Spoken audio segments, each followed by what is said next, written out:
I have to click the button. That would help. Hi, everyone. Welcome. I'm so glad that you guys are here.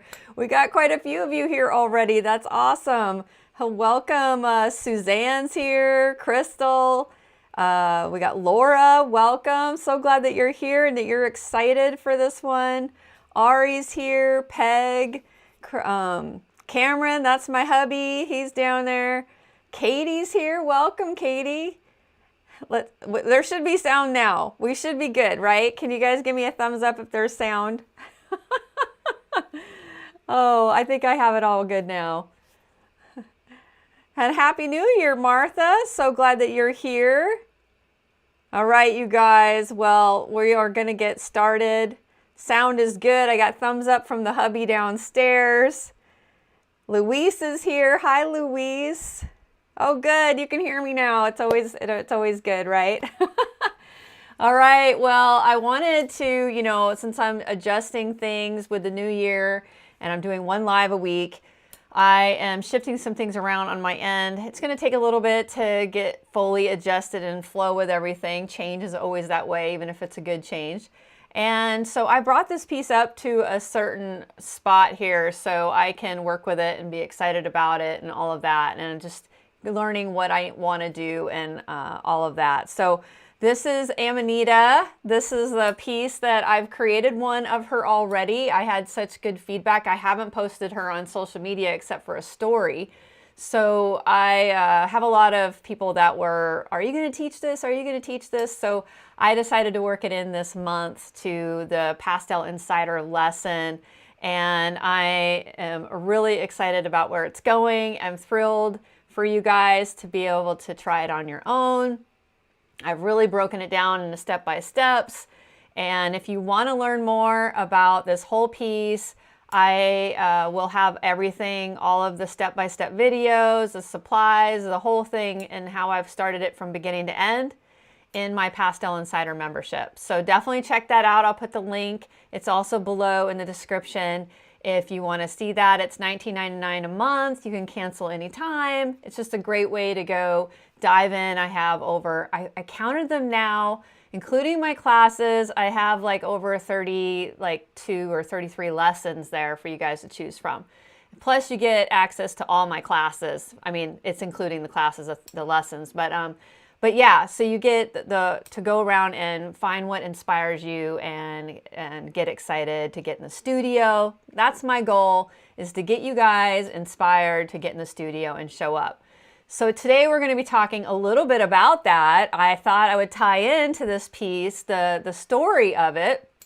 I'm going to talk a little bit about that today and how I actually came off of a little bit of a slump of, what I wanted to create. And so I'm going to go into that in this session. We're going to talk a little bit about breakthroughs, creative block, feeling maybe a little burnt out. I'll share my story and we can share our stories. And I think that is really encouraging because I just want to inspire you guys we're all at different levels and different stages and different times in our lives. So I'm going to say hello to some more people in chat here because these sessions are chat forward. Louise is really excited for the piece. She loves it. Thank you, Louise. So glad that you're here today. Laura's planned all day for this. She was really excited about this. She was one of the people that wanted me to do the lesson. And let's see here. We got Chrisella's here. Welcome, Chrisella. And then Francine. All right. That's wonderful you were able to make it. You're out of the cold. You're going to grab a cup of tea and enjoy me some pan pastel love. Michelle's here. So happy that you're here today, Michelle. Thank you for your kind words about the membership. She says it's a value for your money. Love being in it. Luis agrees with her. So much content, and the new Simply Magic class is about to come out. Yeah, I'm also releasing next week my sequel to Simply Magic. Simply Magic is one of my best-selling classes, and I am doing a sequel to it. It's going to be a big piece, but I'm really breaking it down, and it's all based off like the word of the year. So I've picked out a couple words already, and I want to have I'm probably going to have like about 5 words that are pre-done that you can choose, and you get to put it on this woman's chest. And I'm really excited. You can make your own. I'm going to talk all about that. And I love having a word of the year like thrive and trust and all of that. So I'm really excited to share that next week. And next week's going to be a whole different vibe because we're not doing a Pastel Insider thing. I'm going to be demoing an example of working with black pan pastel in a more free-form way, of just using like a reference for inspiration. And, you know, I did this thing where I did 30 faces for 30 days, but I only had like, you know, 30 minutes. So we're going to do that. I'm going to show you live demonstrations of that. I'm going to show you all of that. We're going to dive into that next week. So it's going to be where the live is the live, because I'm releasing a full class next week and I need to have that time. And so I think that's going to be a lot of fun. I hope you're going to join me here next week. And I'm going to, you know, change it up, likes to change things up and keep you guys guessing. And then we have Suzanne Hamilton. I think that's Suzanne Hamilton. She signed up a few days ago. Welcome. So glad that you're here. And let's see, we have welcome. And okay, you guys are just saying how. Well, I'm glad you guys are all excited. All right. So I'm going to talk a little bit about what I got going on here so I can start painting while I'm talking. That always helps. And what I've got going on is we've got our base layers down here. I'm working on a UArt 600 grade sanded pastel paper. That is the star of my show, star of my creative process. I can't stress it enough. For those of you who can't get it, I do have some suggestions for some other papers. But if you can get it, it's worth the investment because it affects your your experience with the medium to a great degree, in my opinion. There's a lot of other great papers out there, but for my process and what I'm doing, this gives it all to me. So we're on a 12 by 16, and I have basically all of the, you know, blocking in stage done. She's not done. She's got a ways to go, but we're working and talking a little bit about value today. And I think value can really be a powerful tool that is understated and not really given enough credit to how much it can impact your artwork. So in my free pastel library, if you sign up for my newsletter, you get a link to join the pastel library. You have to sign up and then you have to join the pastel library. I gave you that link in that. You can sign up. I have lots of free lessons in there, especially in the value department. You get this value chart, all of that. I have a few lessons that talk a lot about value. But when I started really focusing on value, I feel like my artwork just kept leveling up.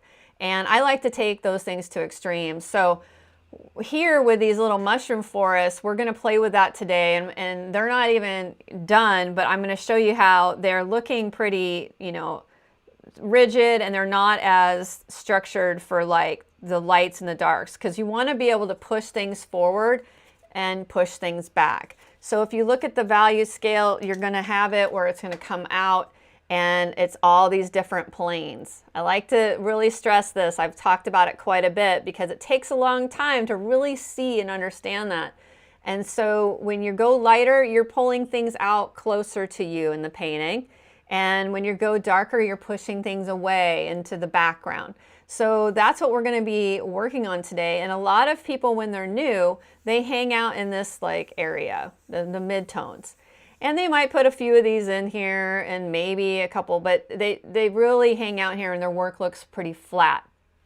Now, one of the big tips I can give you today, this is a huge tip. You might not think it's a big tip, but I think it's a big tip, is that you can take photos of your artwork and you can convert them to black and white, and then you're going to be able to see where your values are at. So if you're working right now and say you have a reference image that you're working towards, you can, you know, if you're not, like your reference image could be even your class. Like when in this, I give a reference image at the end, and that's what the students are working towards. So you can take that and you can flip it to black and white, and you can see where you're going. I have a piece here of the original one that I created. It's not the finished piece, but say this was my reference image. I think this is a little bright. Let me knock it down a little bit so you can see. You can take this and you can look at it and go, well, I can move this to black and white, and then I can look at this and I can compare my values to, do I have enough value in the face? You know, I don't have this one black and white right now where I can show you, but I'm just telling you I can take the finished piece and the piece I'm working on now and put it to black and white and see the values. The other tip I can give you is the hardest thing to learn. I would say I'm probably at where my values are basically where I can see a lot of these ranges when it comes to color and when I'm applying it onto the canvas, onto the paper.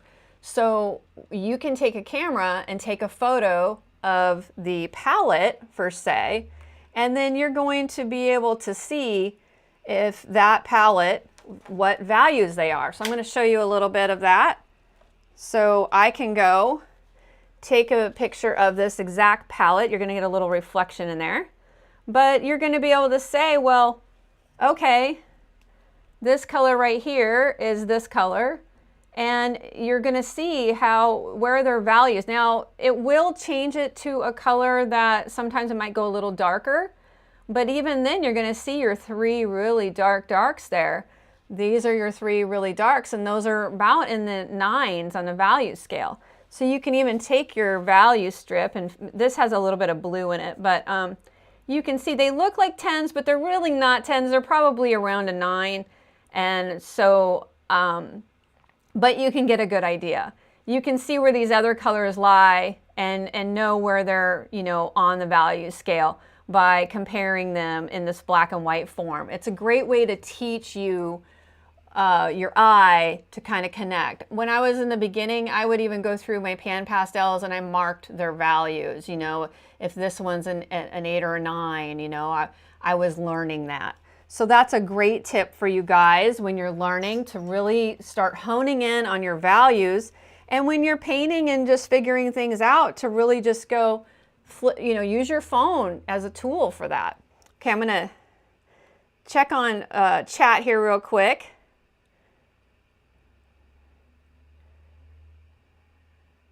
Thank you, Francie, for your kind words about the membership. Karen's here. Welcome, Karen.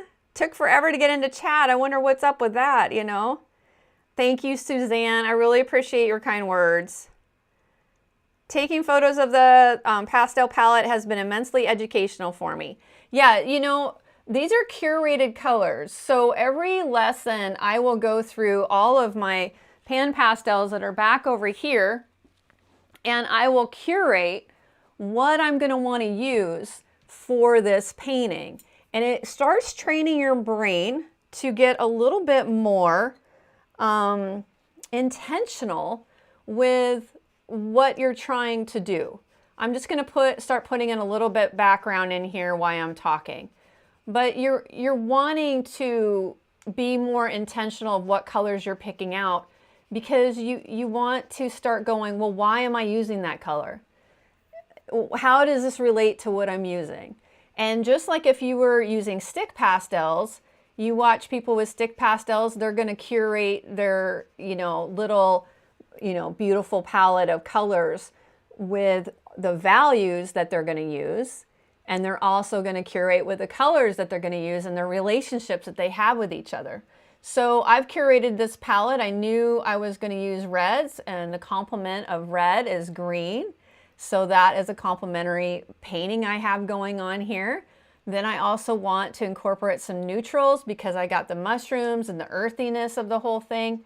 And I want to create this earthy vibe. So I've chosen these, you know, these are the raw umbers.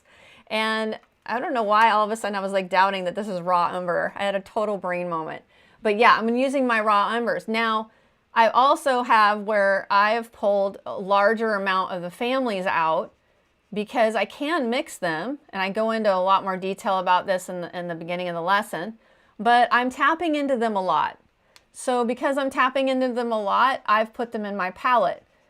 you don't always want to mix everything from scratch because it can be cumbersome, a little challenging, and you want to just be able to dip in and go. If I know I'm mixing certain things between each other's relationship, then I don't need to have the whole family in there. But I know I'm going to use a lot of ranges of red. I know I'm going to use a lot of ranges in the raw umber. So that is how I'm curating my pan pastels. And that is how, when you do have some experience using the pan pastel, you're going to start understanding why you would buy another color. Why is that important? Why do I need that other color in my pan pastel? So I'm working on making a guide that will help people. I am trying to find the balance between helpful and too much. So I think I'm going to make a guide for my Pastel Insider members first, and then I'm going to try to maybe make an overview beginner getting started guide that will be a general guide that you can get if you're a subscriber. So I'm working on that. That's going to be coming out soon, but I have to get this class released. So I'm just putting some green in the background, and I can push it back with the black. This green is kind of at a spot where it's not too dark, it's not too light. I really love it. It's the bright yellow green extra dark. And then I can, prime up my pastel wand here. I'm using a soft tool. These soft tools are like brushes, and I can go in and create some darker moments, pushing back the green even darker, so it'll become like an extra dark. Pan pastel doesn't really go extra dark. That's where you got to use the black and the whites to create your own values, because pan pastel is structured in families. So like you can see almost a full family here. We have the red core color, the red shade, and the red extra dark. And then there's a red tint. I don't really need the red tint because it's really easy to make tints in my opinion. So I have the whole family here, but this core color is the main one. And when you add black, I'm going to get the red shade. And when I add more black, I'm going to get the red extra dark. Now, when I mix them all from the red, they get a little more diluted than they would be if I bought the pans. So if I know I'm dipping into them a lot, I'd rather have the pure, already curated color. Oh, good. You want it, the guide would be appreciated. Well, I'm working on the guide, so I'm pretty excited about it. It's just, I thought it was going to be an easier project, and it's taking me a little longer than I thought. Oh, is Helene here? Oh, hello, Helene. Welcome. So glad that you're here. Lynn's here. The value explanation is very helpful. Well, good. I wanted to talk all about value today. I think it's so empowering. Michelle says, I love the black and white tip. I took photos of my trays, converted them to all black and white. It's interesting. What you think is darker is not. It is so true. And here's another tip. If you got a lot of stick pastels and you are working with those too, take a photo of them, put them to black and white. Organize. Here's one that's really got my brain. I took all my stick pastels, wanted to organize them in value, and I ended up taking photos, just putting my phone into black and white mode in like a video type thing. And then I just hovered over and I organized all my stick pastels in value. So it is a superpower. There's subtleties. I think a beginner, here's a good example.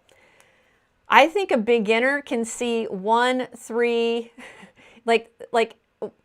these chunks. I think sometimes a beginner only sees, around this, a mid-tone and a shadow. They just go to the 3. And they have a hard time seeing the fluctuations in between. And that's what you're training your brain to see. And that can be really powerful. Well, I'm so glad you're on holiday, Helene. That's awesome. A week ago, I had 0 pan pastels. Now I have 50 plus. Whoever posted about the sales shop in Oregon, that's your fault. Ah, that Facebook group can get you there, Suzanne. Oh, that's awesome. In oil paint, before I ever put a brush on it, I make strips of values for each color for at least 4 to 5. I think it really makes a difference. A lot of people will make value studies.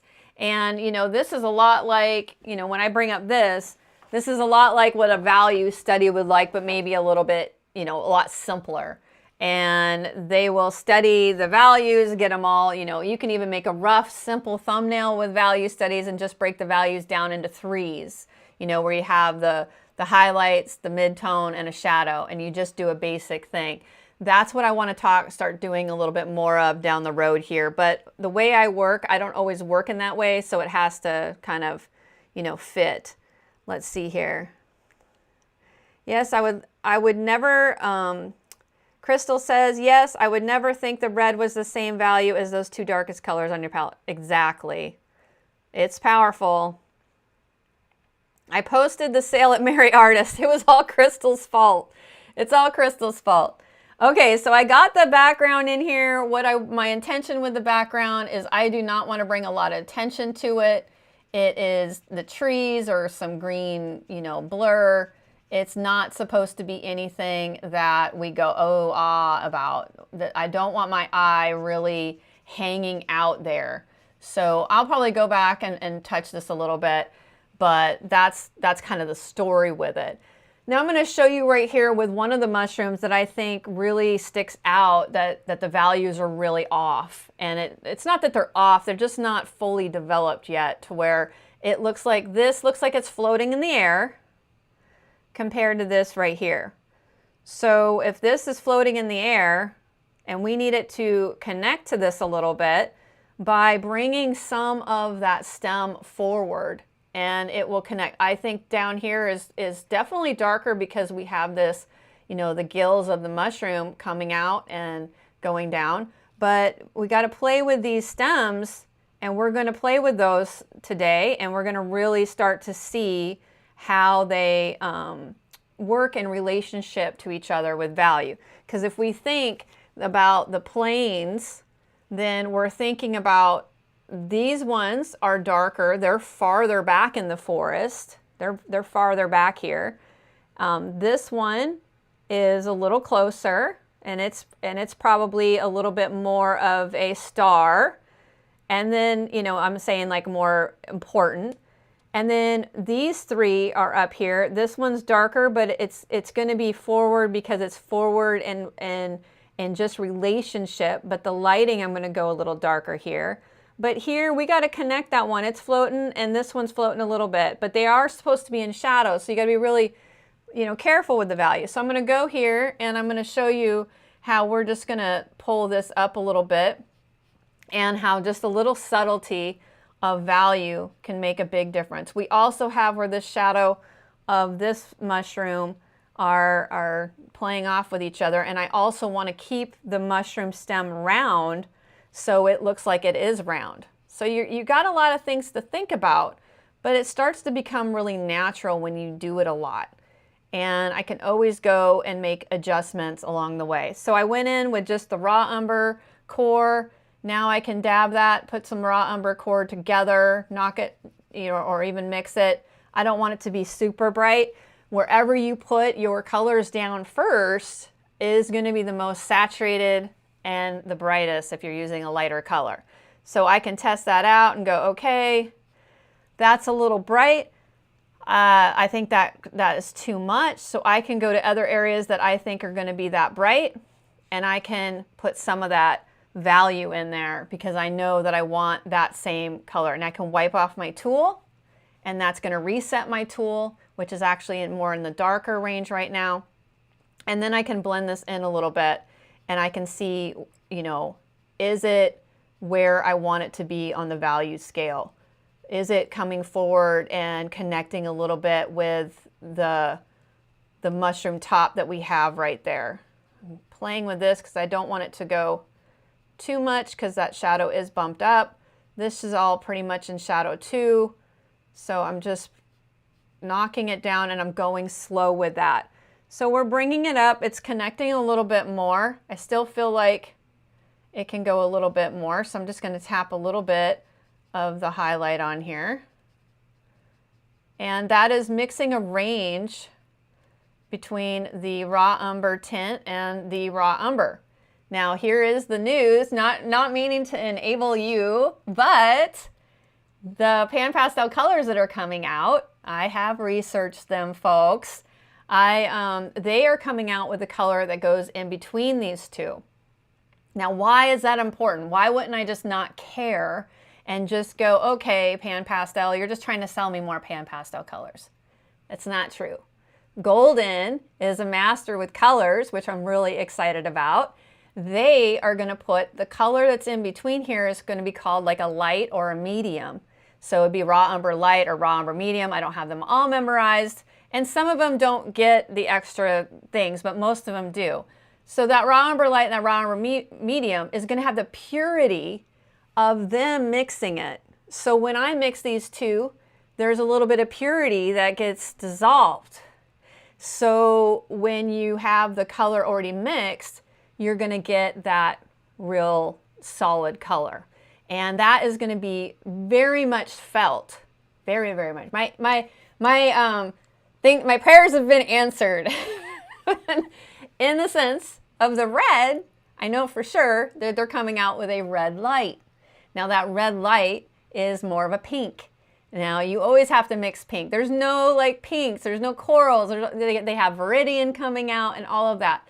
Now I am definitely going to have all the colors, but I can't wait for that color to come out because I'm always mixing the red and it gets that little pink in there and it dulls it and it's not as pure as I would like. So that's a little ramble about the Pan Pastel colors that I'm really excited about, as you can tell. So let me go in here. I got a few questions. Yeah, Crystal, it's all your fault. All your fault. I almost bought more because the sale was so great, but I didn't need them. And when the new colors hit, I want to be able to get them all. I know. I'm sure I'm going to write them. I communicate with them quite a bit. I'll ask them if they're getting all the new colors, and I'll at least give them a heads up so they'll be prepared. We got a question from Laura. Laura, Dawn, can you ask? Oh, you already there. Yeah, I'm already going to do that.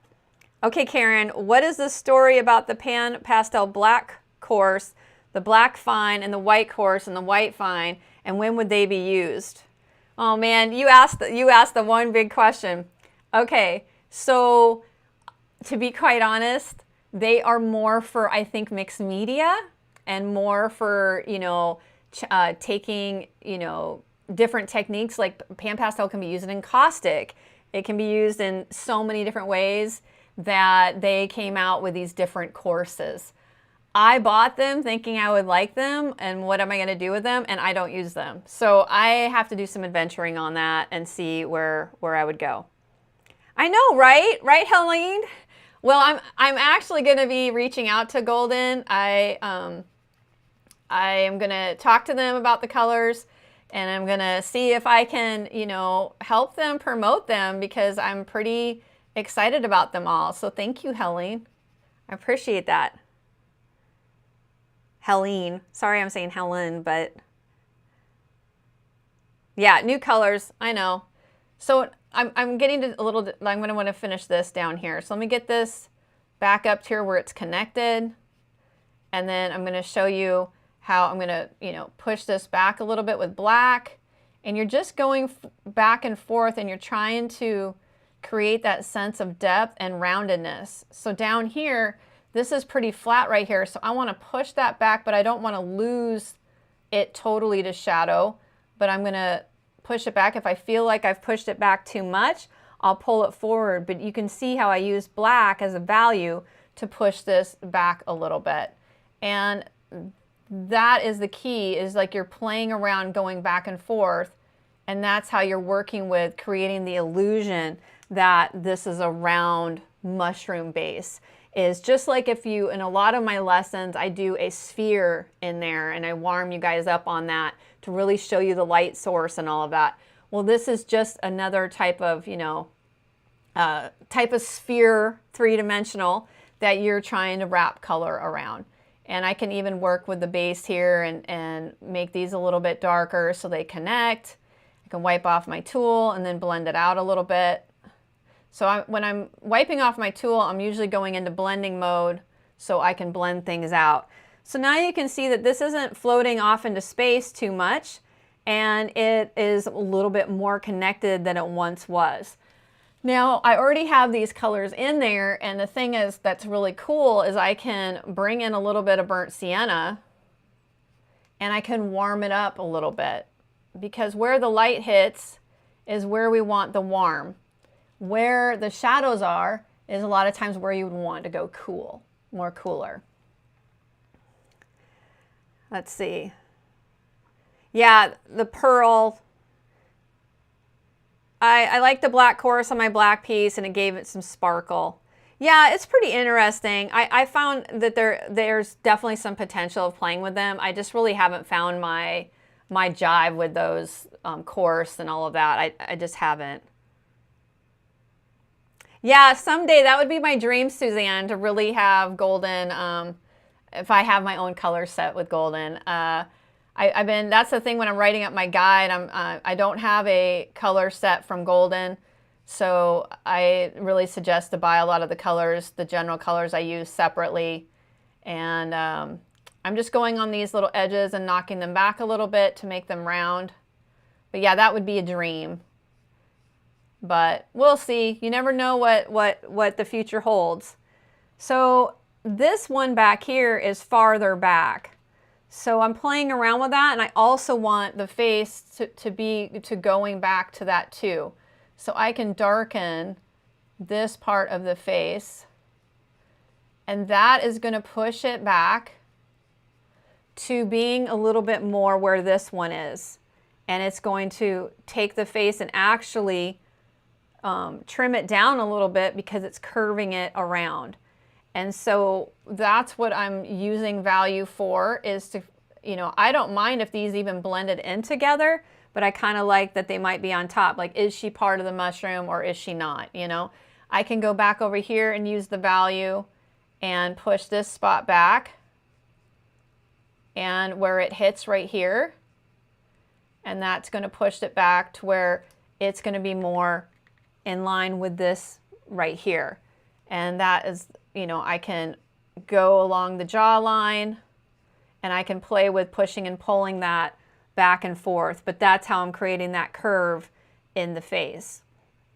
And then I can even go back with another layer. So that's this whole layering, is that, I can go and hit those areas a little bit. Like, I load my wand up on the edge right here. You can see that. See how it's loaded up right there? So you're going to go there, and then I can wiggle that in and create more depth where that face is touched up against the mushroom. Or I can make where that starts blending into her, making her a part of that mushroom. So that's where I would kind of hem-haw. Like, maybe up here where her eyebrow is, I blend these two a little bit, because these are coming forward. This is lighter than that down there. So I can make where they blend, and I can play with that and make it look a little bit more natural, and play with the whole idea that she's, merging into the mushrooms, becoming one of them because she's an Amanita. It's like she is a mushroom woman. Let's see here. I think our little group of pan pastel peeps is the best place for Golden to promote their new line of colors. Yes! I'll send them to this video. I'll put the video on this link. Oh my gosh. The bigger grit, so sparkles were larger. Yes, that is true on those. I have played with them enough to know that. Let's see. The only thing I want sparkly is my personality. I love that. Oh, and my 40 set of Caran d'Ache pastels turned up. Oh, those are the pastel pencils, or did you get the sticks, Michelle? That's going to be a lot of fun. Congratulations. Okay, so I'm going to go here, and I'm going to pop some of this dark back here and play with this transition for the value. And then once I get some of this shown, I'm going to talk a little bit about our topic today. And so down here, I'm going to pull this up a little bit. And you're going to see that this is lighter on the value scale. So it's going to bring this base of the mushroom out, and it's going to make it look more curved because I'm bringing it out on another plane. Thanks for the hearts. I appreciate that. Oh, you got the pencils. Yay, I love the pencils. Oh, and in my guide, I'm pulling out my favorite pencils, putting that into the guide. So I'm just trying to find a way to make the guide for the Pastel Insiders first, but I don't want it to overwhelm people. But there's a lot of information, so I don't know if a detailed guide is overwhelming to new people, but you know, in the end, you do have to buy a certain amount of supplies to get started with pan pastels. So I'm just trying to find a happy medium with that. All right, so I'm just going on the edges here to kind of bring them back, and I'm going back and forward with that raw umber, finding a happy medium here. And that's what I like to do. I like to go back and forth and be able to touch it again and modify it, and I enjoy that give and take, push and pull of the whole thing. So this one down here, I'm thinking this is going to be more into dark, and this is going to be a little bit lighter. Oh, is Stacy here? Hey, Stacy, how are you doing? Howdy, howdy. Michelle says, yeah, I bought 10 singles of Dawn's favorites, but decided to buy the 40. Well, awesome. Say yes to the guide. Okay, the more the better. All right, well, I will do more there. I'm so glad you're here, Stacy. You've been on my mind lately. So glad that you're here.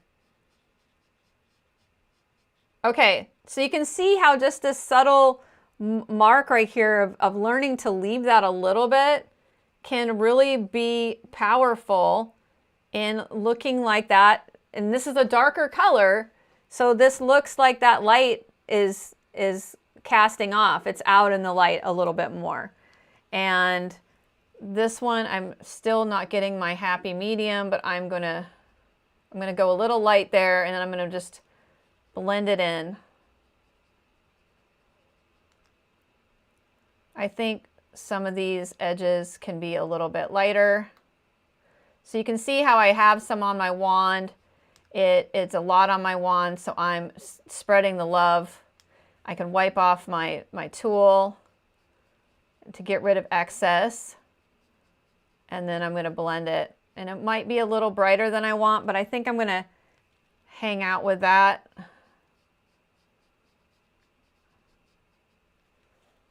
And I can also just put a little touch of burnt sienna in there.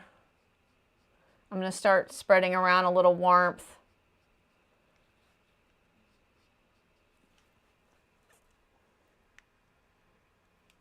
Okay, I'm going to grab a drink really quick and look back at my mushies. All right, I'm going to go into this spot right here, and I'm going to create a little bit more darkness in this area. I think I'm going to thin these down, and I'm just going to use my pencil actually. So this pencil, when talking about value, this pencil is a 10. So when you are working with things, pan pastel is only around an 8 or a 9 on the black paper. It's quite interesting. It does not go all the way to 10.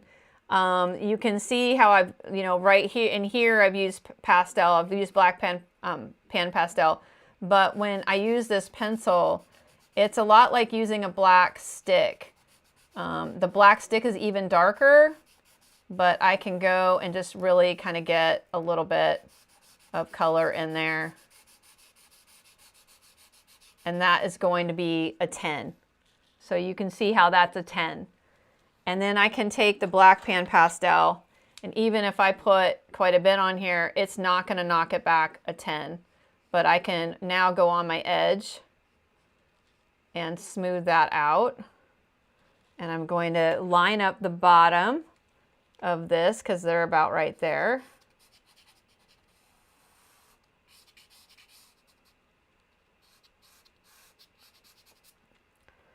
And then I'm working on this stem. I had some crossing. I might try to cross some in the dark back, but I'm also trying to keep this pretty approachable and a little bit easier. So now I can create a little bit of depth with that black pan pastel, and it's going to curve that out a little bit. Go a little bit more. And this is where those, like, I am more focused on the minutia of the range because I'm learning how to see it. So I'm pushing that back a little bit further. I'm looking at my monitor because this is farther away from me and I'm not in front of it, so I can't see it as well.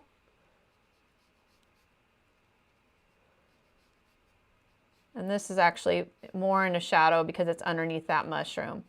So I'm going to push that back. And this one is farther forward than this one, so I'm going to still kind of knock that down a little bit. So I think you're starting to see how I'm creating the forest and using value to create light. And once you start getting your values down, you're going to be able to start creating more light. I'm going to go over here, work on this a little bit.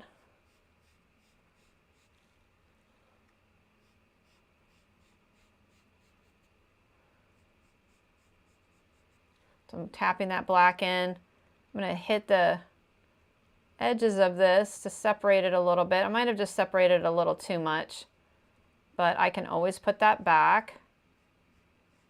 But we'll see. I wanted this to be a little bit more round here. Yeah, I think I like that better. And then even back here, I want to make this part a little bit more round. So I might go in to this spot. I am going to go in, not might, with my black.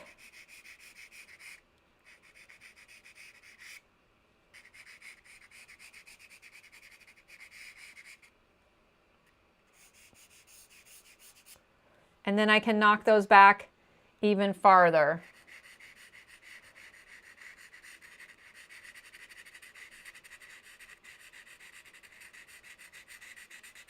I have that neck in there. That's just a little bit.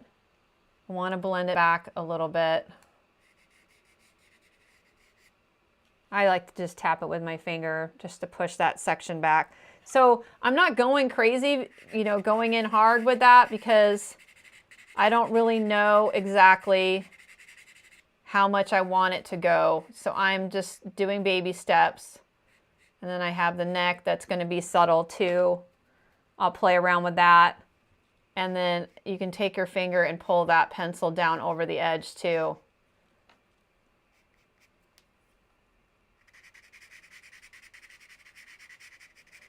So all these subtleties really make the painting pop because you're really pushing in to the depths.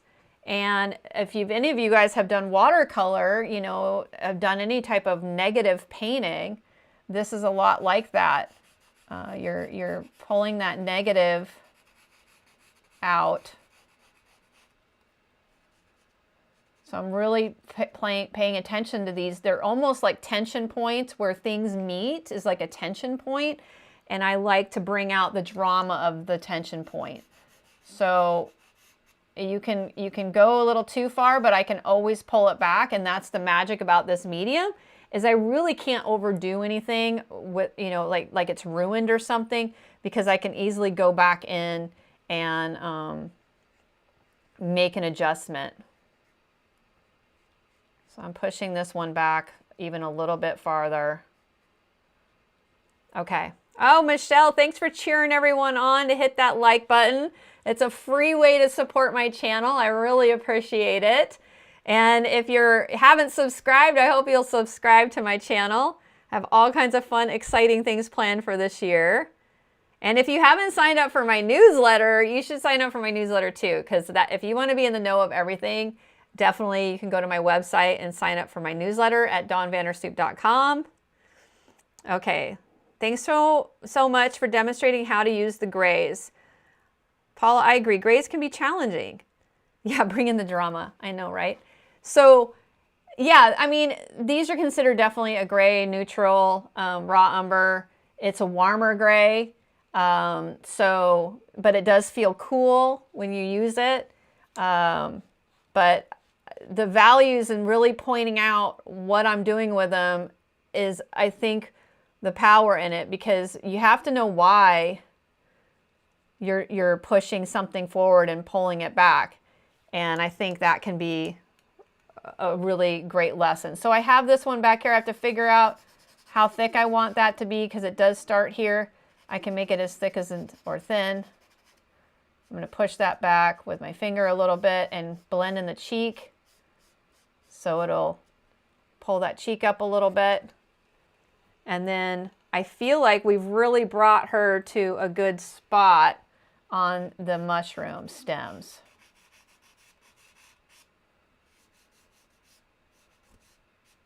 So it's trying to find that happy medium between having her be a part of the mushroom stems and having her be her own self. So let's see here.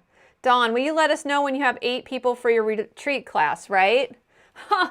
Yeah, I need to have, you'll be notified too, I think, when that happens. I definitely have just started promoting it, and Laura is talking about my Connecticut retreat. I'm teaching at Artist Rising in person. If you want to come paint with us in person, it's going to be in September. I am really excited about it. It's like the end of September.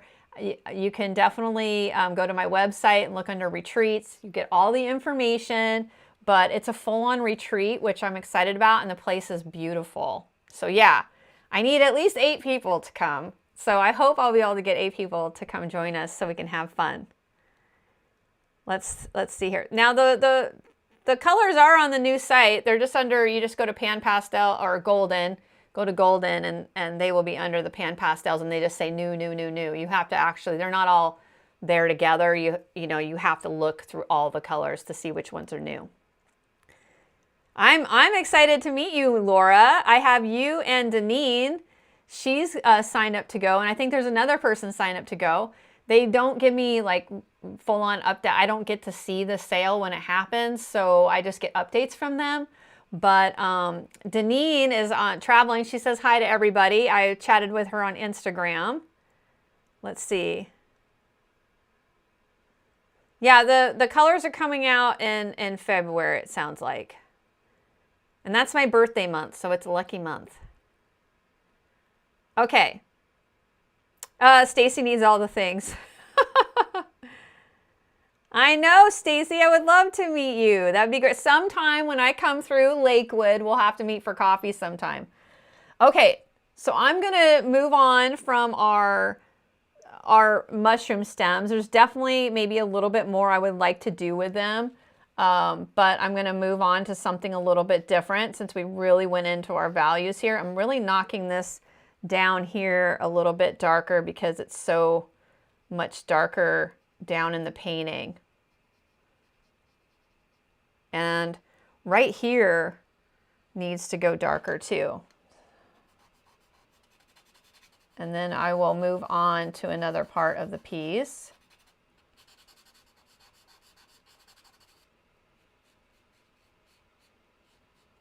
And that's another like little tension point. I have this other mushroom. I'm going to fiddle with it later, but I have this other one, well, or I'm fiddling with it now. This 2 stems next to each other.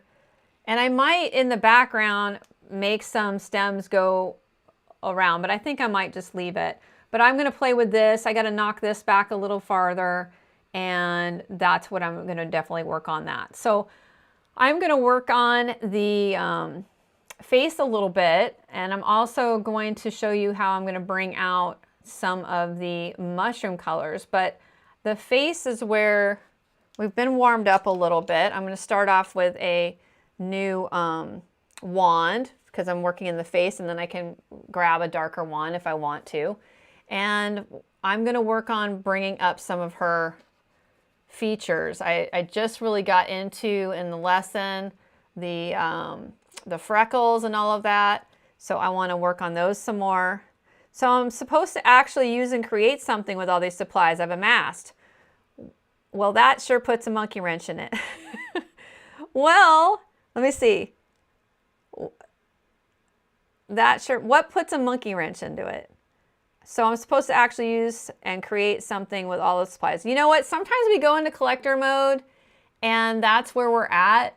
And I have been doing this long enough. I've been creating for over 20 years that I've watched myself go into collector mode and then I go into, you know, creating mode, and then I go into collector's mode. And it's now that I've, you know, settled in on pan pastel, I don't really go into collector mode as much. But there is something where we're all going through these different emotions, and we can feel blocked, or we can feel, you know, where we're not creating. And, you know, sometimes when we're not creating, we can feel like we don't know what we're going to want to make.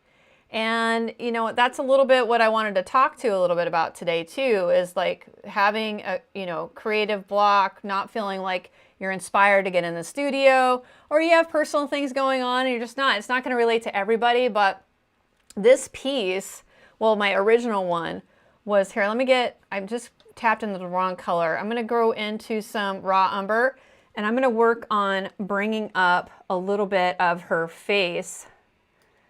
And that is where her face right now is really in kind of a more of a blocked in stage, where I've road mapped where I'm going to put certain colors and reach, you know, pull them out and work with them. So I've tapped the colors around that I want to work with, and I go into a lot more detail in the lesson on that. But now I'm going to go and start bringing those levels out. And so her face and all of that is really still all in kind of one place. And that's what I'm going to work on while I'm talking to you guys. Yeah, well, we're going to talk about the dreaded block. And let's see, I've been in a watch collect since 2017, says Chrisella. All right, well, maybe I'll have a few ideas for you guys today. And we will talk a little bit. Yeah, the only one was I saw the colors and surprised not to see Dawn's intentions, like the inventions like the Kelly Green. They're not going to be able to do them all. I saw that too. Yeah, that's a little expensive to go from New Zealand. Louise, how far away is Ireland from you? I think that one's closer. I'm going to be doing Ireland in 2026. I'm finally well enough to get into creator mode. Well, awesome, Temple. It's so nice to see you today. It's been a while. I'm so glad that you're feeling better. Oh, I love that. Laura's going to pay for all of it if she wins the lotto. Well, I'm going to share my story, why I'm just putting in some highlights here and bringing up the forehead. And when I was creating this piece, I'm just going to call this piece the one. I have the one over there that I made. But when I initially was going into creator, I wasn't feeling it at all. I took a week off. So I've been taking a 1 week off a month. And when I take 1 week off a month, I take that time and just do my own thing and try to recharge and fill the well and all that jam.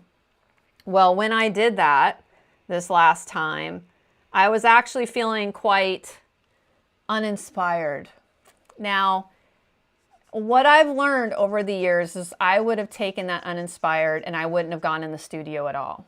I would have stayed out of the studio and avoided it. But what I've learned over the years is that that is part of the creative process. If you always wait for the perfect time or the perfect feeling to be inspired, you're probably going to have a very limited amount in the studio. There's never really a perfect time to go. There's not a morning I wake up, you know, when you look at the checks and balances that I'm like, oh my gosh, I can't wait to go see what I'm going to create today. It doesn't always happen. And as a working artist full time, you are confronted with these inner moments a lot more, because if you don't do it, you got a business. So you're also trying to balance business with pleasure. And so that's why I take those weeks off to kind of fill my well. Well, I thought my well was going to be more easily filled. And I ended up really finding my week was quite challenging. And what I did is it's almost like an inner child having a temper tantrum. no, I'm frustrated. I should be inspired. I do blah, blah, blah. You know, that's my inner, you know, child in there. And I basically have to like put them in a timeout and force myself to go sit in the studio. So this wasn't like just a couple hours, you guys. This is 3 days. So my inner child had a full-on tantrum for 3 days. I would say on day 2, it got a little bit better. And what I ended up doing is I've learned to put some things into place. So I'm just bringing up some gradations and some values on this forehead. I'm going to work on this forehead right now. And I had to put some things into place that kind of, I don't even know if they're going to work. There's no guarantee, but I'm going to put those things in place and move through these things to hopefully what I'm looking for is some type of spark, some type of thing that inspire me. A lot of things that will help is having, you know, your studio set up and ready for you to work. Do you have paper ready? Is paper taped to your boards? Do you have, you know, multiple pieces of paper cut out or set up? I found taping all my work up. If I'm just taping work up, that's kind of like production work, then I'll tape up my work and I will just work on that for the day or that for a little while. Then I got that done. And I will sit and also go through like a website called Unsplash, which has a lot of reference image. Even though I'm not really reference image heavy, I will look for a reference image. A lot of times that will be a figurative piece. That's where I would probably find some type of expression. I don't want that color. I want the burnt sienna, and I'm going to go into the tint here, and I'm just working on getting this highlight where it's not too bright, but not too dark. So I will go and look through Unsplash video, like inspiration, and I'll save collections. It doesn't mean any of them worked. Like I will literally sit and go through those for, you know, an hour or 2 or whatever. And then that didn't work. So then what I did is I thought I found one and I printed it out and I worked on it. I traced the structure of it. I was like, I don't like that. And I thought that was the piece I was going to work on. Well, I ended up saying none of that felt good. None of it. I couldn't find anything that felt good. So then I moved on to just scribbling.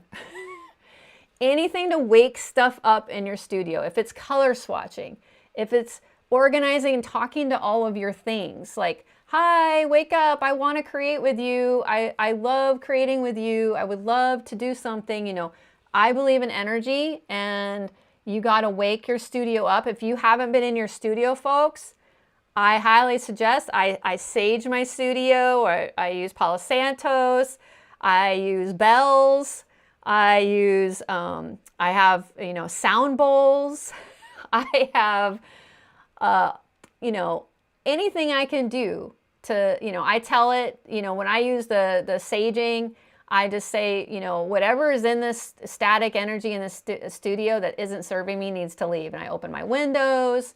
So I do all of that.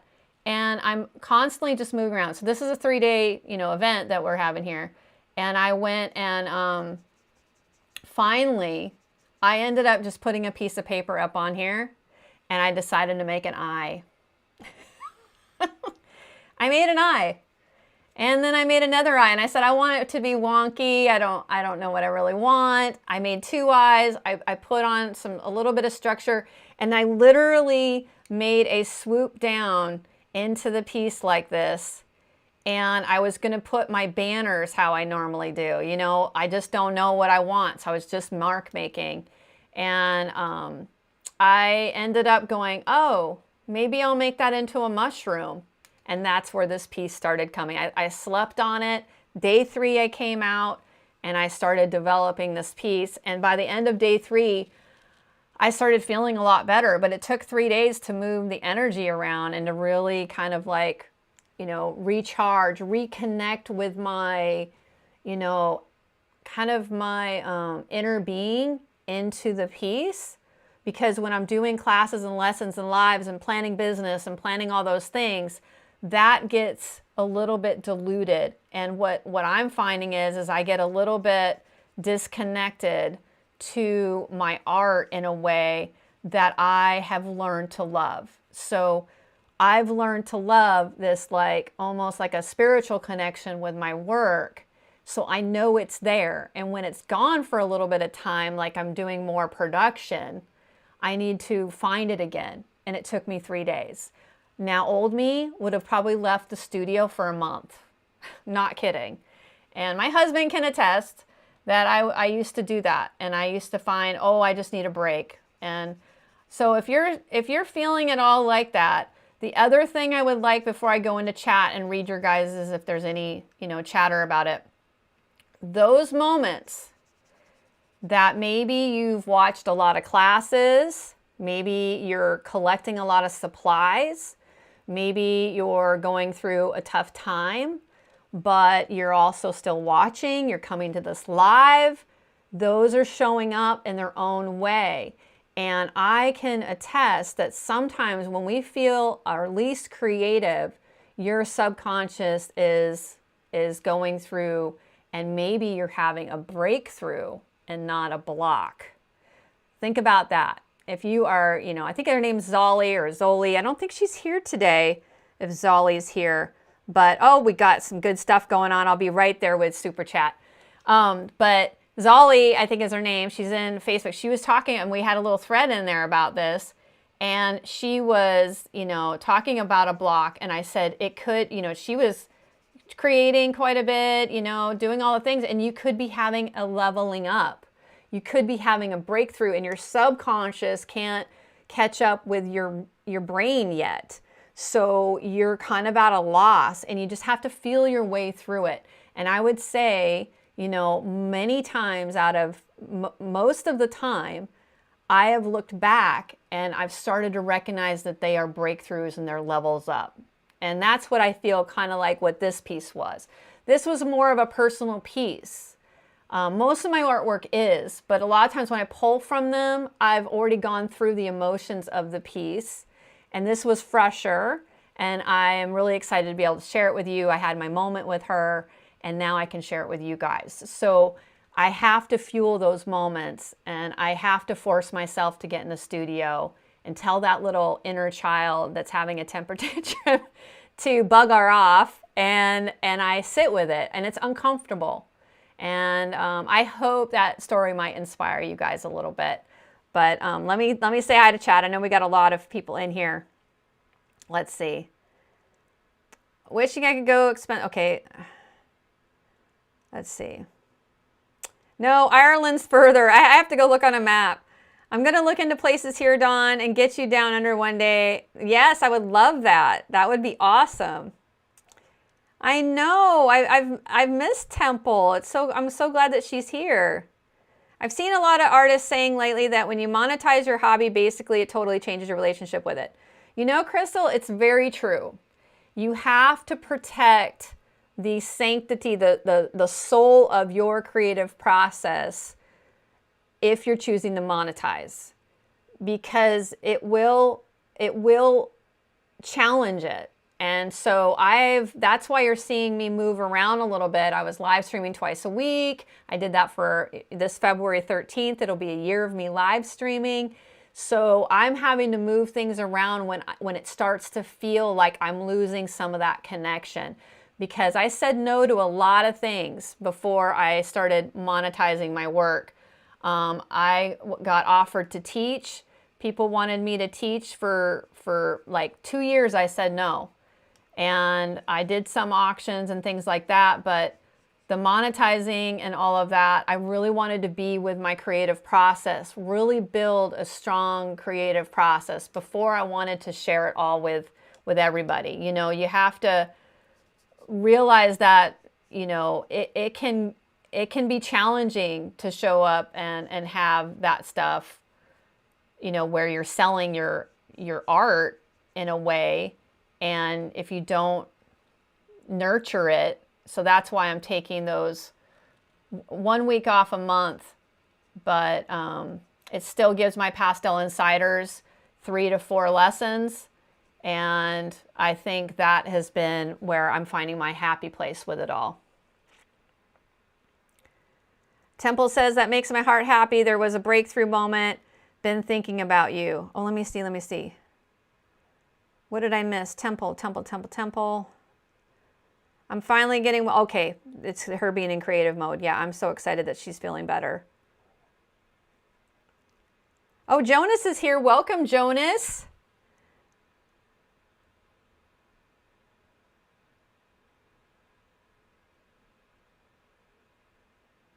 Oh, wow. I'm so glad you're feeling so much better, Temple. Well, Stacy, hello. I'm sorry I'm behind on this chat, but you gave me a super chat. Thank you so much. What a cute little fox. That thing's adorable. Oh my gosh, you're so sweet. I've missed you. I mean, I don't expect super chats from you, but that is just really sweet. I really appreciate it.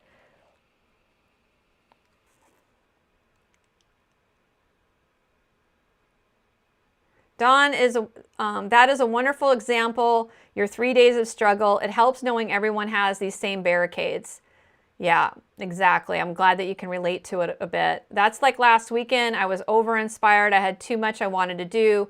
So I drew a page of leaves for 2 days and painted them different colors, and it was meditative. Exactly. That's a great example, Michelle, of working through something. Like simplify what you want to do. Do something you know when you feel a little, Try something new when you're feeling, you know, a little bit more courage and you're feeling better consistently.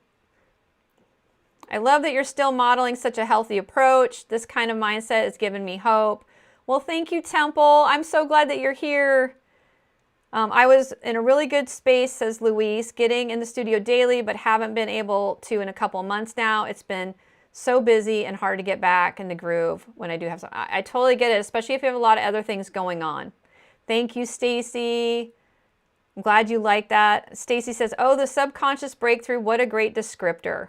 Glad you like that. Laura, thank you. I appreciate your super chat. Oh, I haven't had super chats in a while. This is so much fun. Thank you, guys. I really appreciate it. Let's see. Temple, sorry I didn't know you weren't well. I didn't know you weren't well either, so I'm glad to hear that you've popped in today, Temple. I know, yay, super chat. I'm not feeling nearly as blocked as I was, but I do have to fight with myself sometimes, even when I really want to create. It's like there's two parts of me. It's the inner child. You know, a lot of us also don't like to be told what to do. So here's a thought for you. I am very much one of those people. I don't like to be told what to do, and I really don't like an expectation. So right now I'm just going to put in some highlights. I'm going to work on bringing this area and to connect these two from this to this. So I'm popping in some colors. That's actually a little too bright there. But being someone that doesn't like to be told what to do, I think my inner child gets really vocal. And I literally would do a big project and I would be out of the studio for 2 months to 3 months. And I did that a lot when I was like, I released a big class. Like I remember when I first started teaching, I released a big class and then I was like, I'm done. Like that's just not happening. And now I've learned I have to really just force myself to sit in that uncomfortable moment in my studio and just move things around and scribble. And if I just scribble for 3 days or whatever, a week, I don't know, and I don't make anything, you're waking all the stuff up. Think of things as energy. You want to go in there and reacclimate yourself. If you go in with a hard, like, I'm going to create something today, go wake up your studio, talk nicely to all your supplies, tell them you want to, you know, connect with your supplies. You know, there is, I really highly believe, something to that. And I have had it really help me out along my way on my journey. I will ring bells. I will, you know, saging things. I'm doing all the things to get things to wake back up.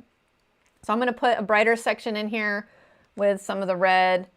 And I'm going to go back and forth. I'm wiping off my wand. And I'm just going to blend this into the cheek. But I don't want it to look too diluted.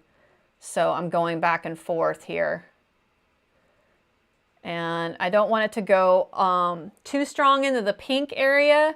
So I might go put that saturation back in and bring that red down. And then bring in some of this burnt sienna and pop in a little bit of the raw umber to bring up that. So I use raw umber tint a lot more than white at times. I just really like it. I think it's a little bit of a,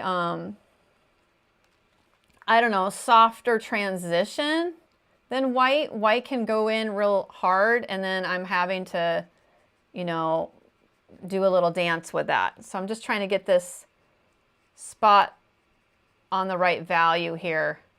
But you will see that the paper will pop underneath, so you kind of figure out that value, and then you go in and sit with it a bit where you're not lifting it back up again.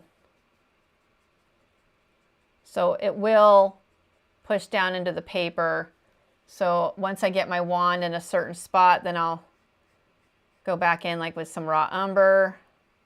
And so I want this to be a little bit of a darker spot down here, so I can, that goes in on our mouths. It's not where, you know, if that goes too dark, I can just pop some black in and then push it back where that's a little bit more of a shadow.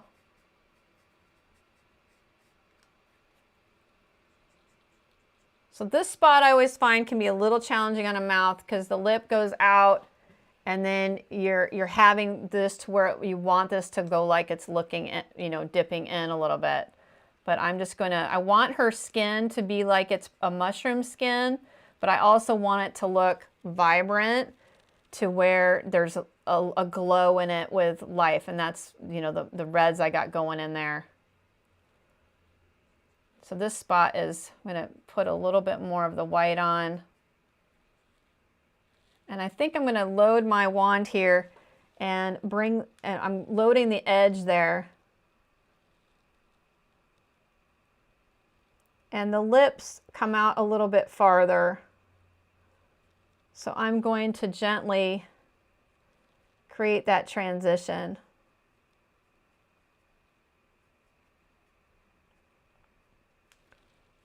And see how that brought the lip out.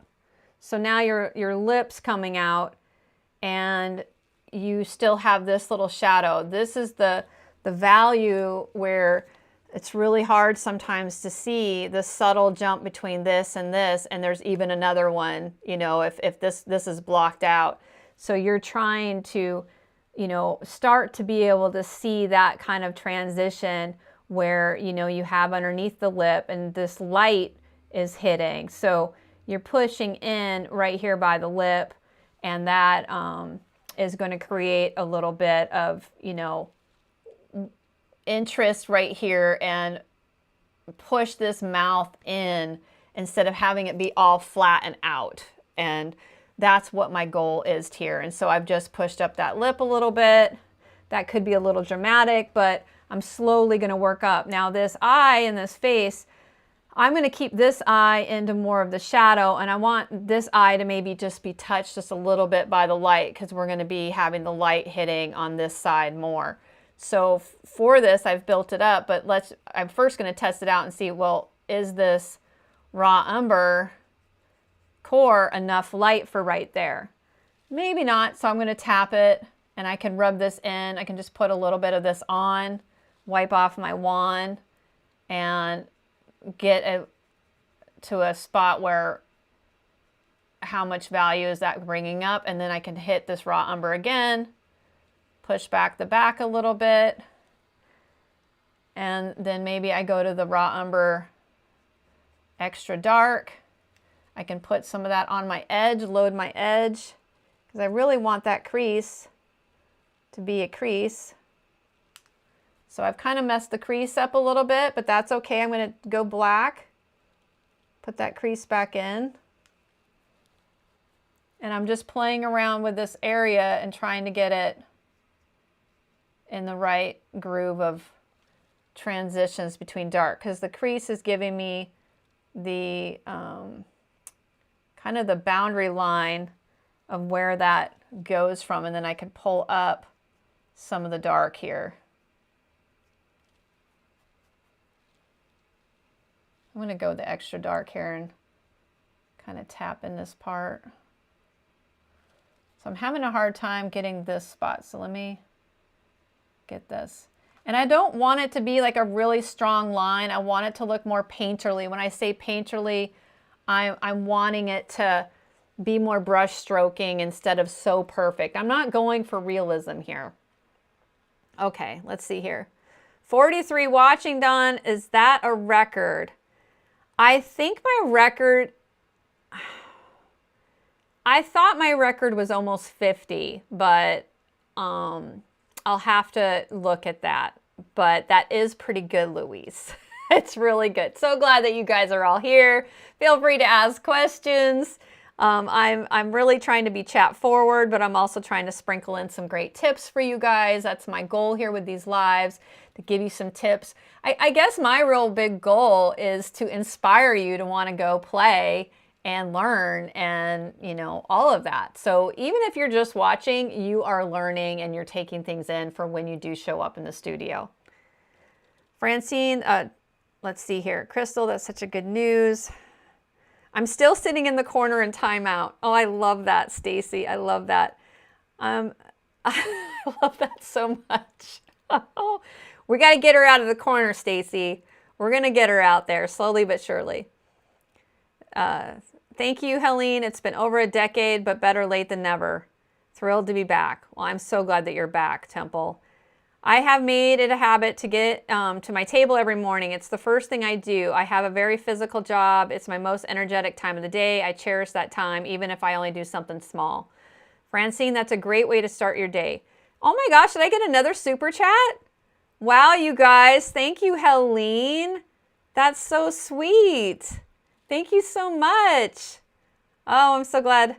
Francine says, but I don't make art for a living, so I suppose it's different for those who sell their work. I think it can be. I mean, I created quite a bit of art before I started selling, but you're welcome, Jonas. Diana Hunter, all right, this is a new chat. Welcome to chat. After a commission, I didn't do anything physically, and after a few months, I started connecting by watching classes, reading articles, and looking at everything around me with artist's eyes. That is a great thing to do too. Luis, yeah, woot woot, right? Thank you, Helene.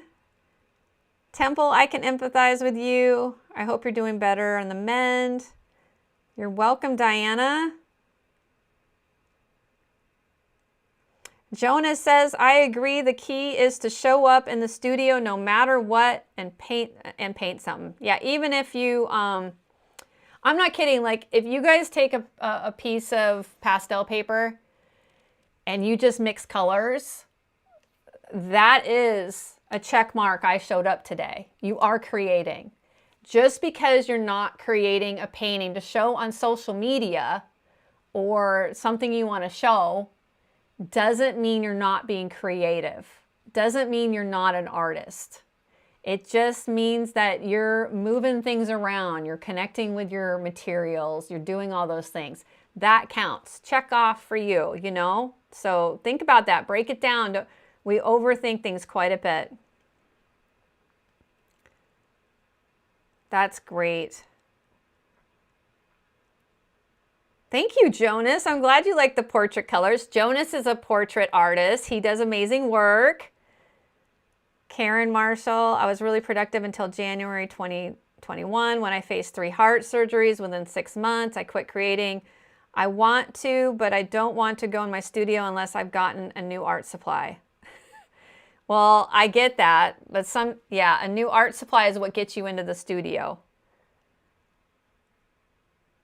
I haven't stopped purchasing art supplies though. Yeah. Yeah, collecting mode, that happens. You guys are going to find your way back into the studio. I challenge those of you that haven't made it into the studio to just go scribble something. Or just go in your studio and talk to your art supplies and wake them up and talk to them. I challenge you this week. If you come back next week, I would love for you to tell me if you had a little conversation or if you showed up and just drew a circle. You know, these simple things can really help just start, you know, waking you up and your studio or your creative space, even if it's a table. I mean, you guys, I created on a cardboard table for many, many years. I've probably for like 15 years, I was on a kitchen table and a cardboard table and all of that. So having this studio has been a dream come true for me, but it's taken a long time to get here. Yeah, and we have to accept where we're at too, for sure. For me, the approach to my easel is everything, acceptance of where I'm at, focus on play, curiosity gets me started and leads to joy, 100%.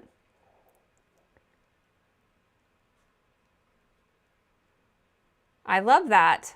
Oh, K Art is here. I don't think K Art has done a chat before. Welcome, K Art. So glad that you're here. Thank you for your compliment. Oh, wow, it's 50-52. That's awesome. Chris is here. Thank you. So I'm going to go in and I'm catching up on chat here, but I also want to be painting when I'm catching up here.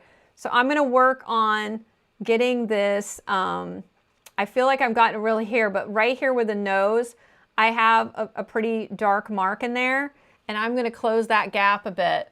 So I'm going to use some burnt sienna. I want the nose to be, you know, have a little bit of that vitality and some color in it. And you can see how I'm closing that gap with the nose. I'm going to click up one, and I want to warm her up a bit. So I'm going to go in with the nose, can be a little tricky, and I'm going to tap into the burnt sienna and a little bit of the raw umber, and I'm just going to put a little highlight in where that nose connects. I went over that dark spot a little too much than I would have liked, but this nose is not meant to be perfect. I'm just trying to get it out where that line was so stiff. So I want the nose to be wonky. I'm okay with a wonky nose. I'm totally fine with that. That was my intention. So now I'm going to go here with my raw umber. I'm going to go with the dark, the raw umber extra dark. And I'm going to go over to this side here, and I'm going to connect over to here. And I'm going to push that back a little bit to where that line is a little bit less, but I'm still keeping the structure of the nose there. I'm going to use this raw umber, and that might, maybe I'll just tap a little bit of this white I have in here. It'll help, yeah, bump that up just a little bit. And I'm just trying to bring those together here. I'm going to bring a little bit of this burnt sienna here. Now I could have more of my burnt sienna colors in here. Like if I wanted to have that help me out where it stayed warm, I could bring in the family. And let's say I put in the family here. So because I'm finding I want to push that back, but I still want to keep it warm a little bit, I can, you know, use that burnt sienna extra dark and maybe push that back, or even the shade. And I can play with this little area here, and it's going to have a little bit of warmth. So I got to play with that. So I got to figure out, you know, where I got that nose bridge going. Just kind of play where I want this to be mixed into some freckles. Let me hit some tint in here. That was a little strong of an edge right there, but I can tone it down.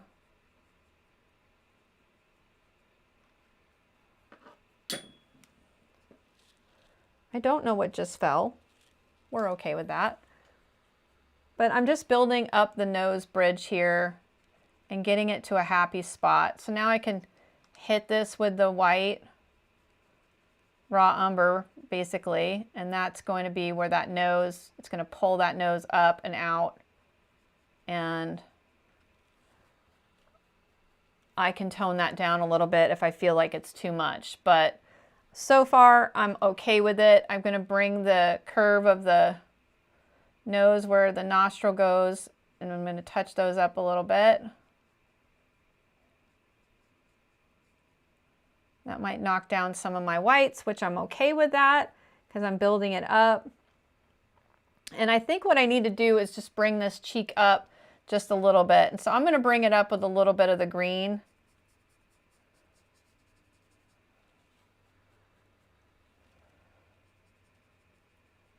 And I'm going to bump that green on that nostril right there. And then I can slowly have these guys merge a little. I might actually use the raw umber right here.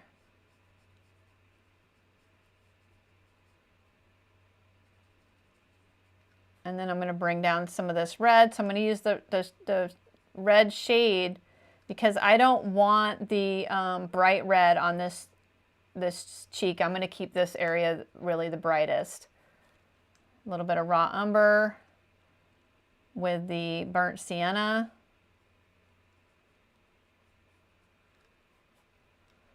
So I'm just using that burnt sienna family, and I'm trying to work on the nose here. It might be a little bit.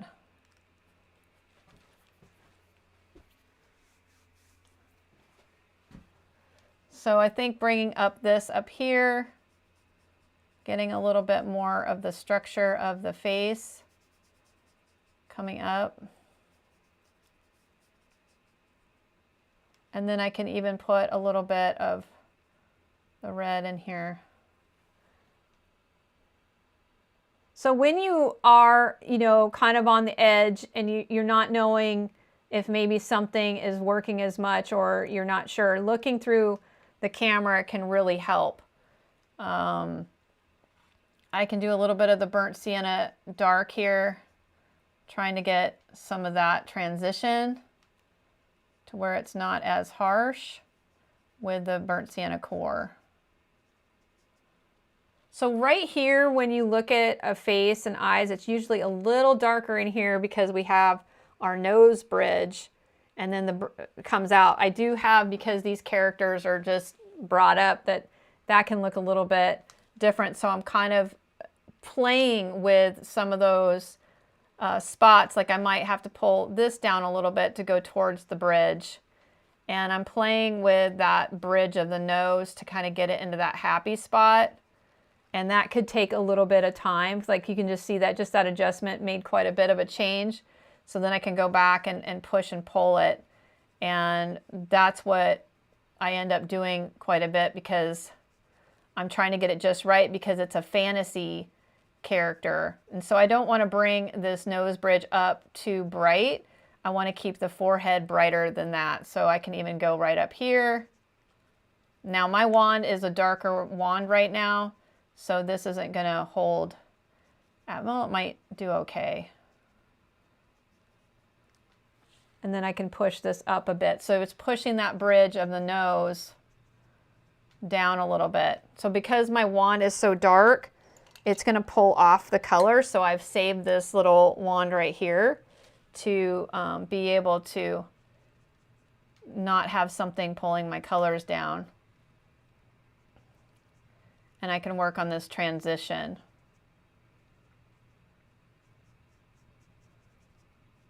And then I'll catch up on chat here. So it really looks strong right now because I gotta play with that. And it's gonna take a little bit for me to get that. I might even angle it in a little bit more. Can pull some green in there a little bit more. And I just gotta find that happy because you don't wanna go too far over because those are your eyebrows. And your eyebrows usually end where that, where your eyes are inset. So you have to play with that. Chris is here, welcome. She says she's looking dreamy. Thank you so much. Oh, it was 52, Cameron. Oh, Cameron's got the number. Okay, he's a good memory. He doesn't forget that stuff. Yes, even acceptance of collector explorer mode. 100% Temple. Oh, Luis is leaving. I'm sorry if I missed your goodbye. So glad that you were here. Yes, I saw Kate Middleton. She was really good, Jonas. Yeah, he has a great Instagram account. Thank you, Stacy. Oh, Sarah's here. Welcome, Sarah. Well, thank goodness for the replay, right? You got a replay. That's awesome. Glad that you made it here. JC creates, I need to get in my studio. I'm on a month break. Okay. Well, we talked a lot about that today. If JC, if you haven't listened from the beginning, you might find some inspiration, little nuggets in there if you watch the replay. But sometimes we got to take a break. Unless you're Frida, then their eyebrows end somewhere in the middle. 100%, 100%. So we're going to keep bringing her face up. Get a little drink of water here. I'm looking at her, and I'm going to start working on some of these spots. I'm going to, this is the jury's out on here. I got to play with this spot right here and get it to where I'm happier with it and this transition, but I'll definitely be playing around with this. I think I just got to bring this over. Because that's the thing with whimsy and imaginative characters, is you got to just do your own thing with them and get that figured out. And that, you know, I feel like that adjustment was a little bit better there. I can also bring up with some burnt sienna, and I can make this a connection where there's some light on this. Wiping off my wand in between so I can blend. And then I'm switching my wands because I'm going to go into a little bit of green here. And then I'm going to bring this around. So I'm going to go and work on this eye underneath here a little bit. And so I have some of this raw umber, and I'm going to, I think, take down this line a little bit more. Now with her, I did not use many pastel pencils. She's basically a almost all pan pastel. And so I'm going to put some dark in here. I'm going to use that values that we're talking about. And I am going to tap in a little bit of the dark here where this eye is touching.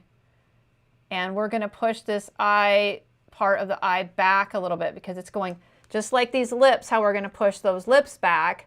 We got to push some of this eye back because the eye is round.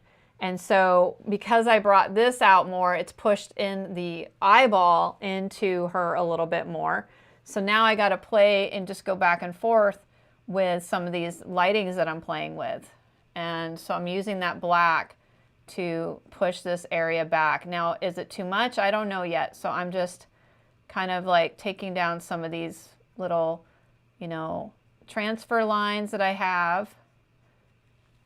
So with this, if you're a pastel member, you totally get the line art with this. So you'll be able to just play and focus on painting. So I've got that eye where I feel like it's going back now a little bit more.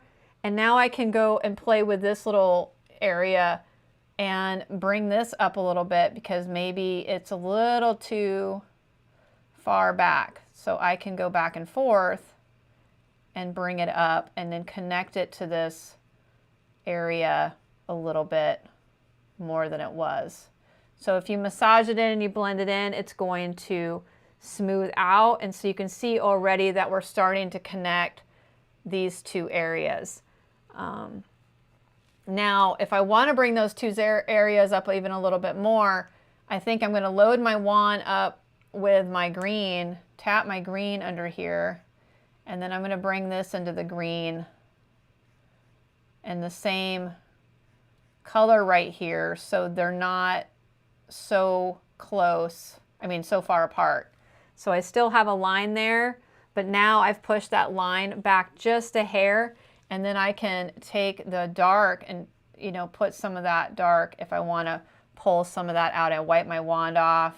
I got a little bit of black on there, and I can bring that, kind of shadow we have underneath, our eyes in a little bit. So I'm going to tap in a little bit more here, and I'm just looking through my camera. So like if I do use that a lot, the looking through my camera thing, especially when I'm live. I'm looking on my monitor because if I was really painting, I'd be like right here.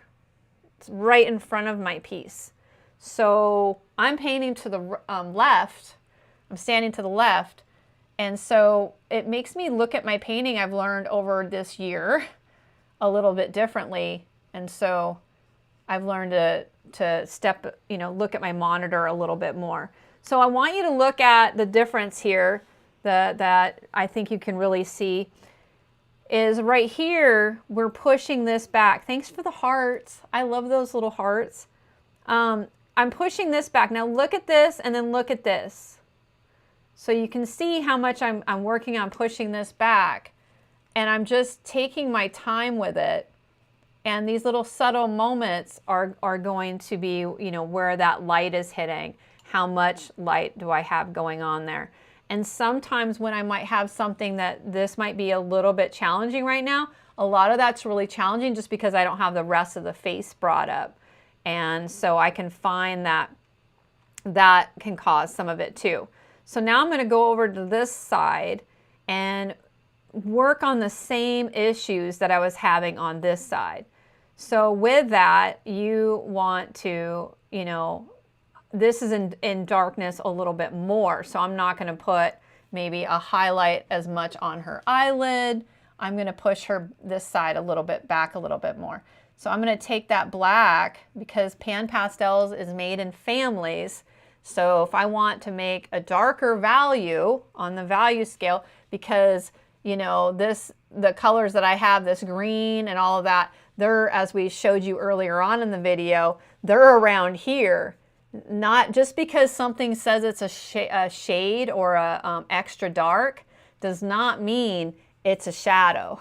It can be used for that, but it might still be hanging out in this value range. So you use black to push that back a little darker. So I'm going to push this side back, and that is going to take the whole face and curve it. And that is my goal, is she's part of this mushroom forest that I have to put this on a farther plane, that she's farther behind than these two little mushrooms here. Could her eye be connected? Sure, to the gill that's coming out on the top. I like that idea, but we got to think of this as planes. It really helps to kind of break it down a little bit. So now I'm going to go under this eye. I have black still on my wand, and I'm just going to work on it with the values that I can see, and then I'm going to have to work on this transition later. So we're going to go here and pushing that in, and then I can take my wand on the edge and clean up that line a little bit. Now this takes practice. I mean, if you are working with your wand, you can go, I can show you up here, and you can make all kinds of, lines. You can start practicing like, dots and really getting into these, nooks and crannies. You can do so much with this wand that you just have to sit with it for a little while and practice. And it's like when I went from like using a Wacom pad, I had to go from a mouse to a Wacom pad when I was a graphic designer. And I literally had to sit for 2 weeks and just say, I'm not touching my mouse. And I had to commit to using the Wacom pad. Okay, let's see here. Well, you guys have been chatting. We got some new people in here. Catter. I'm just going to call you Kat or Kate. I'm calling you Kate. Welcome to chat. I'm so glad that you're here. I think it's your first time chatting. You say, I love seeing the middle stages art is starting to come to life. Well, thank you. Let's see. JC says, Stacy, I'm not sure about my hubby. Agrees it's a good break, but then I'm busy buying new supplies. We go through those stages, you guys, like seriously. Let's see. Francine says, I love that about Dawn's live streams, start to finish, good stuff. Well, awesome. I'm so glad. Thank you so much. Sometimes I worry, but I'm glad that that's always good feedback. Okay, let's see. Want to enjoy. Oh, this is cute. Stacy, your mom would want you creating art and joy in your life, so stall time is up, girl. And Stacy says, I didn't get the memo. That's so funny. It's true though, you know, Stacy, we all deal with grieving differently, as we know. But I have lost both of my parents at a young age.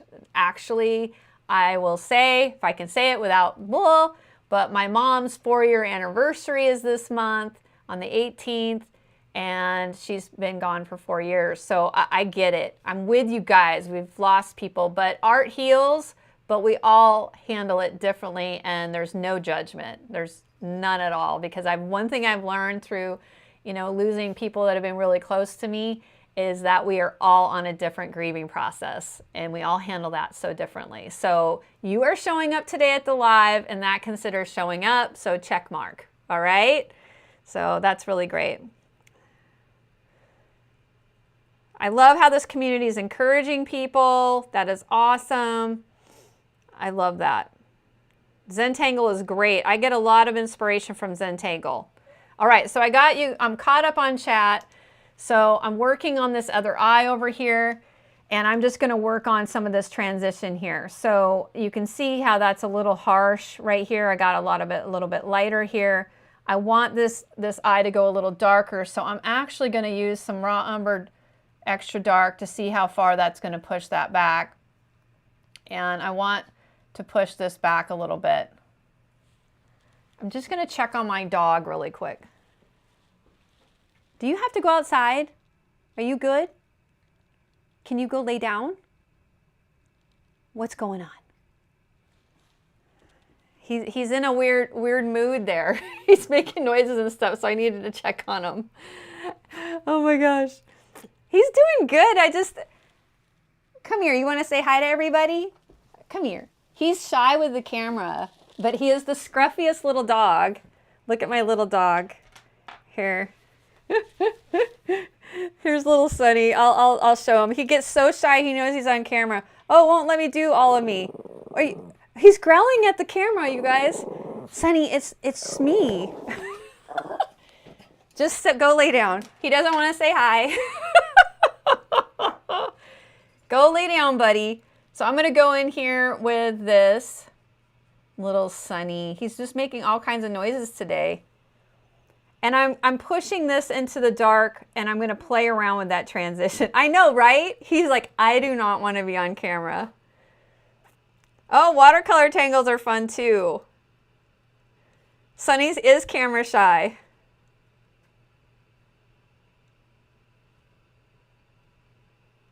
Oh, God, Michelle, you crack me up. You are so funny. Oh, my goodness.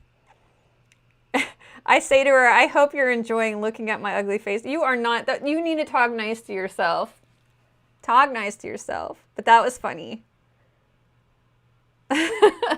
All right, so I got this transition. I'm going to put a little bit of green in here. That's a little bit higher of a value.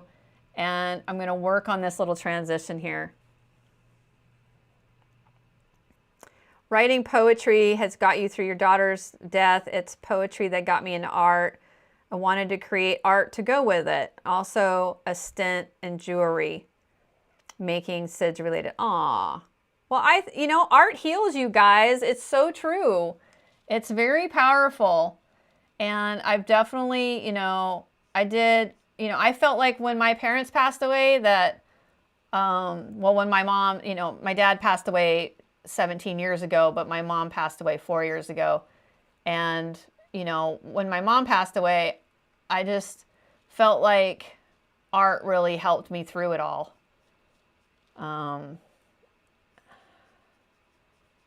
But we are all so different. So this transition is what I'm playing with. And now I'm going to play with those little freckles here. And I'm wiping off on my wand if I feel like something's gotten a little too much for the color. So I'm just going to go through here and get some of that color. Whoops, I want to go into this one. And I can blend that in. So she's coming together. She's just, you know, just takes a little bit of time and patience. I'm going to go through here, go a little darker and see what that's like. And I think I need to, these wands, you can see how I'm choked up on the wand. Like I can go like this and create more loose marks with the wand. I can, you know, I have pastel on my face, you guys. How did you guys not tell me? That's your job. Let me get the pastel off my face real quick. Sunny, are you good? Okay, pastel's coming off my face. It's still there a little bit, but I'm fine with that. Okay, so you can do all these different things with the wand, and I find sometimes when I'm working and I don't want to use my my stick here, or you know, I could be like this with my stick, and I can use that to help support me. But what I'm learning when I'm working live is I'm getting better at, you know, just holding the wand a little bit differently, and it does loosen me up and creates a little bit more of a painterly effect. But I want to get this eye pushed back a little bit. I think it's a little dark, light.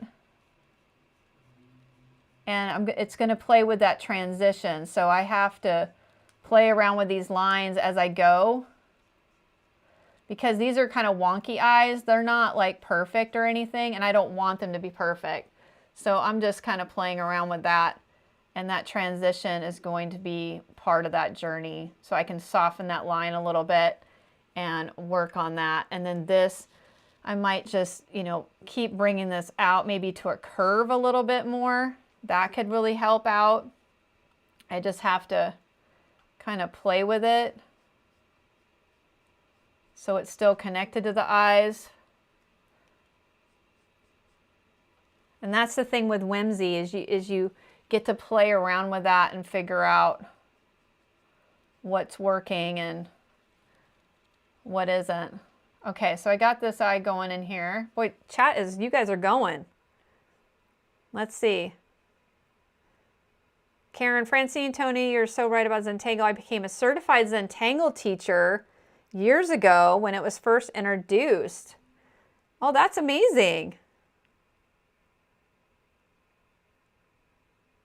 Yeah, Chrisella, I just want, that is a really sweet story, and I'm glad that you shared that. Thank you for, I want to thank all of you guys who are being vulnerable today for sharing your vulnerability. Art is vulnerable, being here live is vulnerable, you sharing your stories are, and you know, it takes courage to be authentic, and I'm proud of all of you guys for this community and supporting everybody.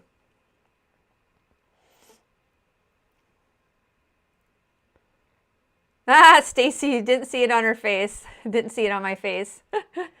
Yeah, she has a little bit of a melancholy expression, which, you know, I think it can develop. I can change that a little bit, but a lot of times I'll, you know, sit with that and see how I feel.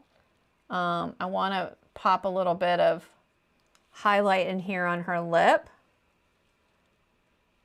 Now the lower lip, I don't know, I see something that's kind of bugging me, and I'll just work on it. But the lower lip is usually a little bit brighter than the upper, you know, upper lip. So I'm going to put that out a little bit more, and that you can see how that's pulled it out towards us.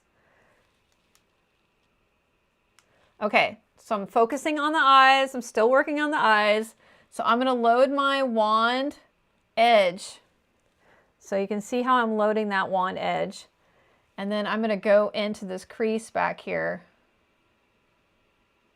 And I'm using I use my line art as more of a guide. I'm not trying to color in like a coloring book. I'm using it as a guide to help me make decisions.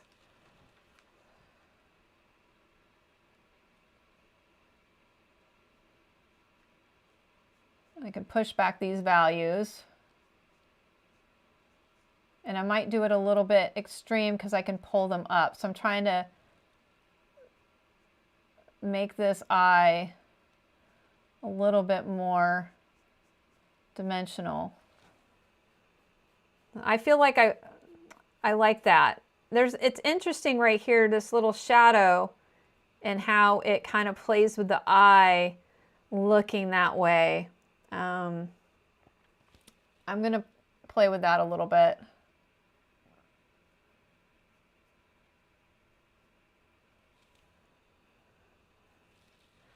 I can take some raw umber and pull that out a little bit for that curve.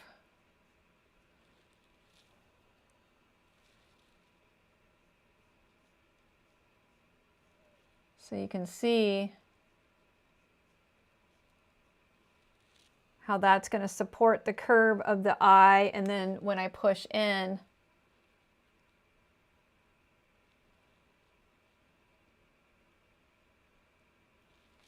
that's pushing that in even more, and I can play around with that.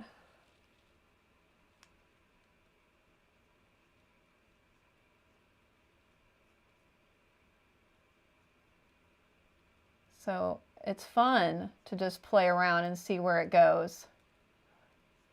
So I'm still trying to support that eye going back into the painting, and then that's pulling it out a little bit more.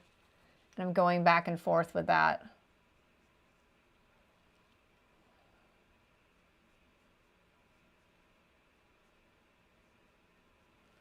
I can pop a little bit of green in there for some saturation. Okay, so now I'm going to work on the transition of the freckles just a little bit with a little bit of this burnt sienna shade. And I'm just going to work on blending this transition with the red. And I'm going to keep it a little bit warm because it is the cheek, but it is in a little bit of the shadow too.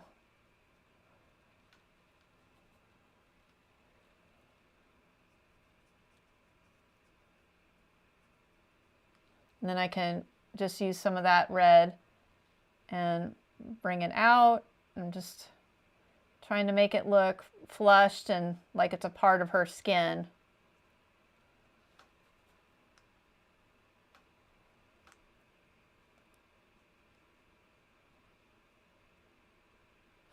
That went a little lighter than I thought. I think I'm going to put the burnt sienna in there.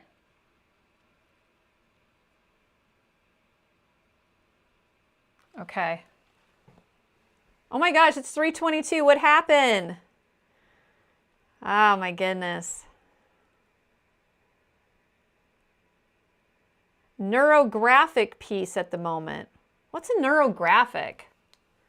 My niece wants me to teach her an art lesson for mindfulness, so I thought a neurographic tree might work for her. I'm practicing now. I'm going to have to go look that up and see what neurographic is. I've never heard of it. Oh, well, JC, you have a great night. Thank you for coming.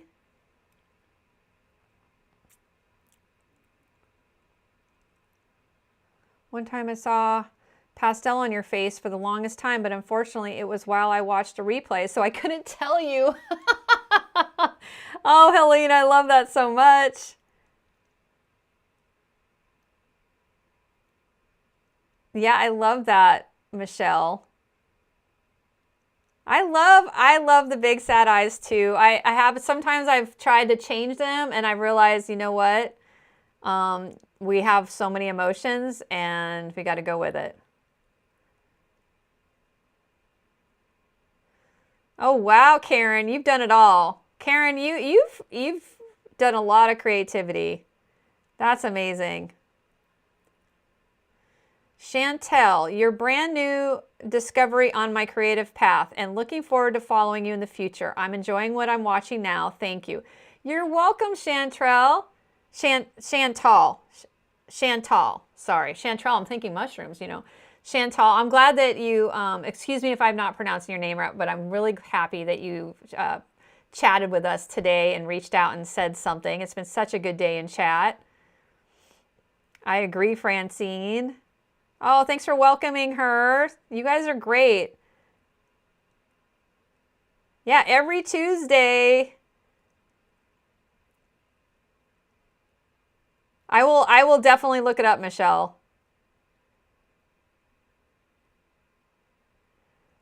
Oh, I think I've seen that. I think I've seen it. I just didn't know what the name of it was. All right. So we got a couple more minutes here. I still have quite a ways to go on here. I want to show you guys real quick, for those of you that are popping in, that this is so easy to correct. I did some mark making up here. I have my wonderful Vanish 4-in-1 eraser that I love. And this paper UArt is amazing because you can just erase.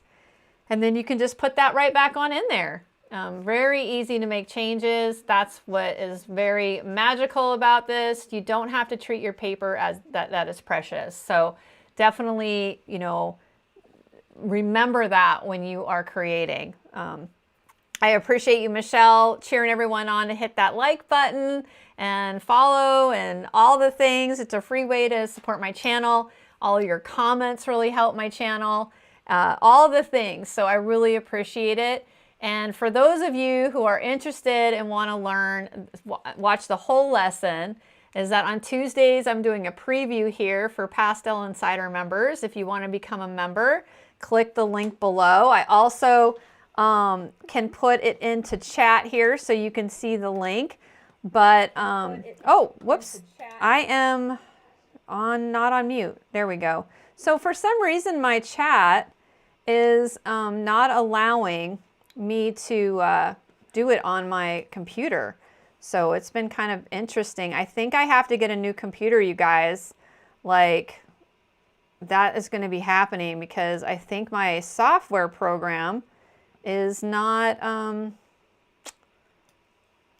is having some issues with it.